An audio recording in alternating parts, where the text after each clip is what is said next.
புதிதாக போடப்பட்ட சாலை சில மாதங்களிலேயே சேதம், வாகன ஓட்டிகள் அவதி. செங்கல்பட்டு மாவட்டம் காட்டாங்குளத்தூர் ஒன்றியம் பட்டரவாக்கம் ஊராட்சியில் பட்டரவாக்கம் இளந்தோப்பு திருவடிசூலம் செல்லும் 2 கிலோமீட்டர் தூர சாலை உள்ளது.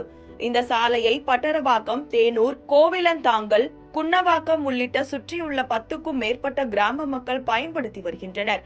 இந்த சாலை 10 ஆண்டுகளுக்கும் மேலாக குண்டும் குழியுமாக ஜல்லிக்கற்கள் பெயர்ந்து வாகன ஓட்டிகள் பயன்படுத்த முடியாத நிலையில் இருந்து வந்தது.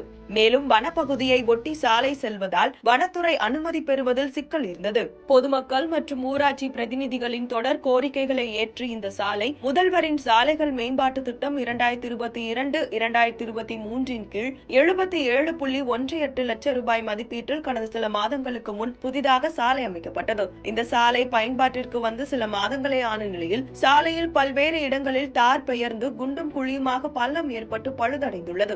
ஆகவே உடனடியாக சாலையை சீரமைக்க வாகன ஓட்டிகள், பொதுமக்கள் கோரிக்கை விடுத்துள்ளனர். இது குறித்து காட்டாங்குளத்தூர் வட்டார வளர்ச்சி அலுவலரிடம் கேட்டதற்கு முறையான பதில் அளிக்கவில்லை.